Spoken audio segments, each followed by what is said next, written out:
Halo semua, balik lagi di channel Taraokun. Sebelum pembahasannya dimulai, silahkan klik tombol subscribe dan aktifkan lonceng notifikasinya supaya kalian gak ketinggalan info dan teori terbaru seputar One Piece.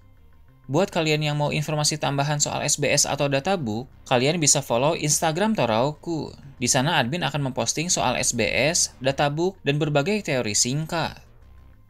Sekarang lanjut ke pembahasan. Full One Piece Chapter 1106 telah muncul di berbagai forum. Dalam video kali ini, channel Taraokun akan menjelaskan berbagai hal menarik pada chapter kali ini. Cerita dimulai dengan memperlihatkan keadaan di bagian tengah Pulau Egghead. Seperti yang kita tahu dari chapter lalu, keadaan di sana sedang sangat kacau. Bonnie, Kuma, Atlas, dan Franky sedang berada dalam bahaya karena roket vakum yang mereka naiki dipotong oleh Kizaru. Mereka pun sekarang terlempar di udara. Sementara itu, para pasifista sedang menargetkan mereka untuk ditembak. Dalam chapter terbaru ini, Vegapunk mengungkapkan hal yang sangat mengejutkan. Dia sudah tahu bahwa akan ada kemungkinan di mana para pasifista akan membunuh Bonnie sebab Bonnie telah menjadi seorang bajak laut. Nama Bonnie tentu masuk sebagai salah satu musuh dari para pasifista. Maka dari itu, saat menciptakan pasifista, Vegapunk melakukan sesuatu yang bahkan membahayakan nyawanya sendiri. Dia diam-diam memasukkan program rahasia yang tidak diketahui oleh pemerintah dunia. Vegapunk membuat Bonnie berada dalam puncak hierarki untuk memerintah para pasifista. Selama ini, pemerintah dunia hanya tahu bahwa hierarki untuk memerintah pasifista terdiri dari Gorosei, Vegapunk dan para klonnya, Sentomaru, dan para pemegang chip otoritas. Namun ternyata Vegapunk secara rahasia telah membuat Bonnie berada di puncak hierarki melebihi Gorosei. Berhubung para pasifista dibuat menyerupai wujud Kuma, maka Vegapunk berkata, sekalipun seluruh dunia memusuhi Bonnie, Kuma akan tetap selalu berada di pihaknya. Para pasifista dengan wujud Kuma itu akan melindungi Bonnie pada saat yang diperlukan. Vegapunk pun meminta Atlas untuk memberitahu Bonnie bahwa gadis itu bisa memerintah para pasifista yang ada di sana. Mengetahui hal tersebut membuat Bonnie segera meminta para pasifista itu untuk berhenti mengarahkan laser kepada mereka. Dia juga meminta para pasifista untuk membantu mereka melarikan diri dari sana. Saat para pasifista itu mendengar perintah dari Bonnie, mereka pun mulai melancarkan serangan terhadap pasukan angkatan laut di sekitar mereka. Hal ini membuat keadaan menjadi semakin menarik dan menguntungkan bagi pihak kubu Vegapunk. Memiliki kontrol atas pasifista merupakan hal yang cukup signifikan dalam pertempuran di Pulau Egghead. Saturn yang melihat apa yang terjadi di sana menyadari bahwa Vegapunk telah melakukan sesuatu terhadap pasifista tanpa sepengetahuannya. Saturn pun marah dan dia menusuk Vegapunk menggunakan kaki laba-labanya. Setelah itu, Saturn memberi perintah kepada Kizaru untuk segera menghabisi semua musuh yang ada di Pulau Egghead. Mereka tak bisa membiarkan para musuh itu bertahan lebih lama karena keadaan di sana bisa saja berbalik. Kizaru pun bersiap untuk bergerak setelah mendengar perintah dari sang Gorosei. Melihat Kizaru hendak beraksi, membuat Sanji dan Franky tidak tinggal diam. Mereka berdua mencoba untuk menghentikan sang admiral itu. Namun, tubuh Franky tertusuk karena terkena serangan laser Kizaru yang melesat dengan sangat cepat. Sedangkan untuk Sanji, dia berhasil memblokir salah satu serangan laser dari Kizaru. Tapi pada akhirnya, Sanji pun terkena serangan laser Kizaru yang lain. Setelah itu, Kizaru mendekati Bonnie dengan niat untuk menghabisi gadis itu. Walau mereka punya hubungan yang baik pada masa lalu, tapi sebagai seorang admiral, Kizaru memilih untuk patuh pada perintah Saturn. Diincar oleh Kizaru pun membuat nyawa Bonnie berada dalam bahaya besar. Untung saja Luffy muncul tepat waktu dan langsung memukul Kizaru. Saat tiba di sana, Luffy sudah berada dalam mode Gear 5. Namun, pukulan yang dia lancarkan kepada Kizaru bukan suatu jurus baru, melainkan hanya pukulan biasa yang dilapisi dengan haki. Meski itu hanya pukulan biasa dalam mode Gear 5, tapi Kizaru terlempar dan gagal menghabisi Bonnie. Akhirnya, setelah beberapa chapter belakangan Luffy hanya terbaring karena kehabisan energi, sekarang kita bisa melihat kembali aksi dari sang Yonko topi jerami itu.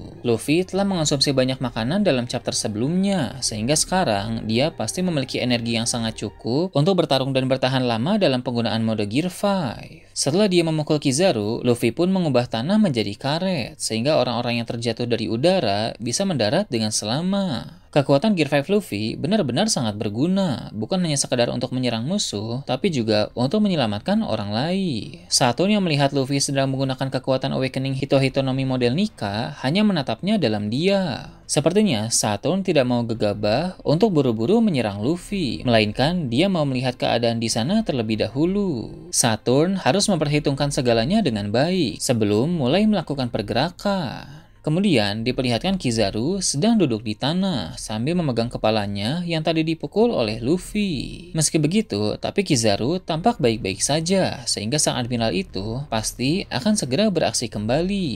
Setelah itu, Bonnie langsung mendekati Vegapunk untuk menolong sang ilmuwan jenius itu karena tadi Vegapunk diserang oleh Saturn. Di sana, Vegapunk menjelaskan kepada Bonnie bahwa sosok Nika yang dinanti-nanti adalah Luffy. Ini tentu fakta yang mengejutkan bagi gadis itu karena sejak lama dia menunggu kemunculan dari sang Dewa Matahari Nika. Sekarang, Bonnie secara langsung dan jelas bisa melihat sosok Nika.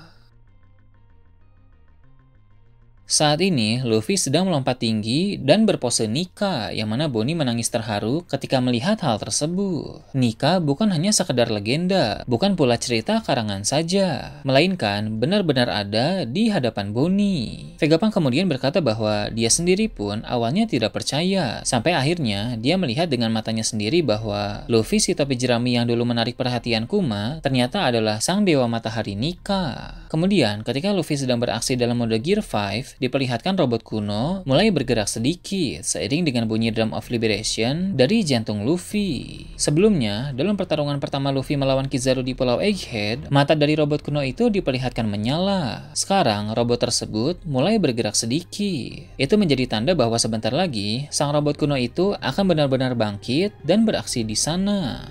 Setelah itu, fokus cerita beralih ke pantai timur Pulau Egghead. Pihak misterius yang dalam chapter lalu menghancurkan satu kapal angkatan laut, kini telah muncul di sana. Ternyata, pihak misterius tersebut adalah bajak laut Giant Warrior yang dipimpin oleh Dory dan Brogy. Elbaf memang cukup dekat dengan Pulau Egghead, sehingga mereka bisa datang dengan relatif cepat. Para marinir yang melihat kedatangan mereka pun sangat terkejut, karena para marinir itu mengira bahwa bajak laut Giant Warrior sudah bubar 100 tahun lalu.